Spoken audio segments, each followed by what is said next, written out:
গতকালকে গোপালগঞ্জে যে ঘটনা ঘটেছে, যেভাবে হামলা করা হয়েছে, তাতে এই যে খুনিরা তারা আবারও নিজেদেরকে তাদের মাথাচাড়া দিতে মানে তাদের সাহস যোগাচ্ছে। কোন পরিস্থিতি?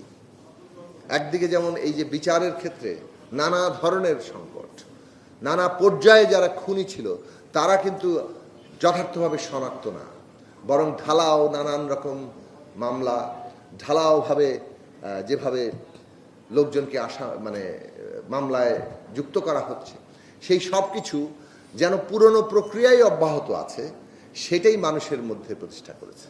ফলে খুনিরা অনেক দিক থেকে বাইরে আছে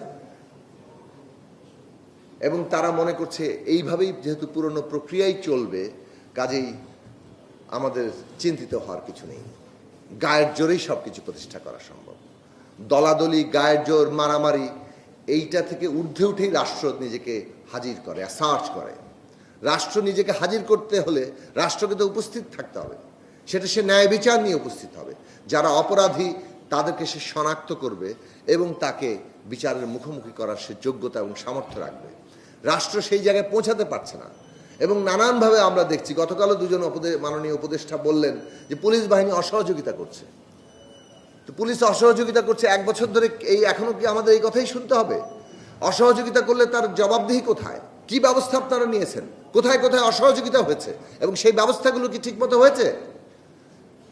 এই জায়গাগুলো তো মানুষ শুনতে চায় না। মানুষ দেখতে চায় জনগণ আপনাদেরকে সমর্থন দিয়ে একটা সরকার হিসেবে দায়িত্ব দিয়েছে, আপনারা জনগণের সেই ক্ষমতাকে, জনগণের সেই শক্তিকে আপনারা প্রয়োগ করবেন।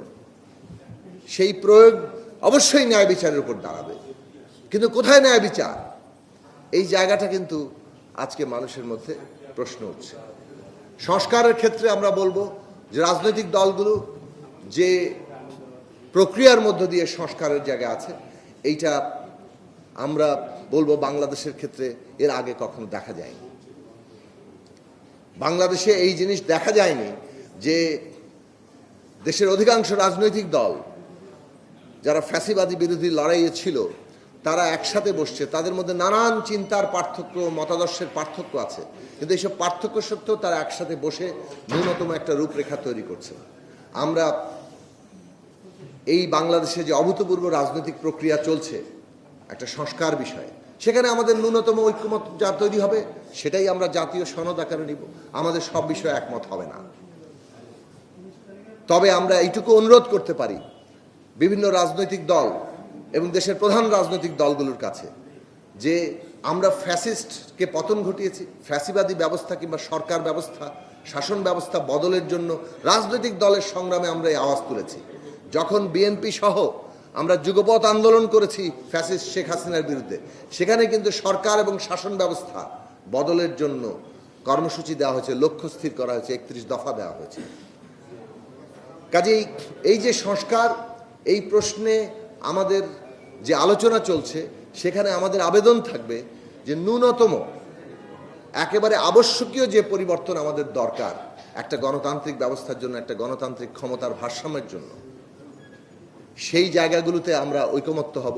সেগুলো প্রতিটি দল আবার পুনর্বিবেচনা করবে এবং একটা জায়গায় আমরা পৌঁছাবো। যেসব বিষয়ে তারপরও দ্বিমত থাকবে, নির্বাচনে জনগণকে দিয়ে ফয়সালা করতে হবে। সে কারণে নির্বাচন সংস্কার প্রক্রিয়ারই একটা গুরুত্বপূর্ণ অংশ।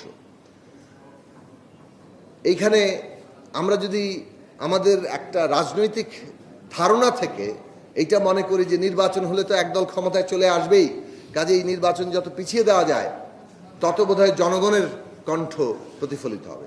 রাজনৈতিক প্রক্রিয়া ছাড়া জনগণের কণ্ঠ প্রতিফলিত হয় না। আমাদেরকে রাজনৈতিক প্রক্রিয়ার মধ্যে দিয়ে জনগণের কণ্ঠ, জনগণের জায়গা প্রতিষ্ঠা করতে হবে। সেটা একটা পদ্ধতিগত প্রশ্ন।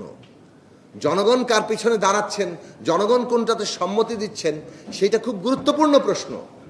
ওই গুরুত্বপূর্ণ প্রশ্ন ছাড়া আমরা যদি ভাবি যে আমরা কিছু ভালো চিন্তা করছি, কাজেই আমরাই দেশের ভালো কায়েম করতে পারবো, এই ভালো ভালো থাকে না। বড় বড় কি বলে যে বিপ্লব পরবর্তী ইতিহাস শেষ পর্যন্ত আবার পতনে পরিণত হয়েছে।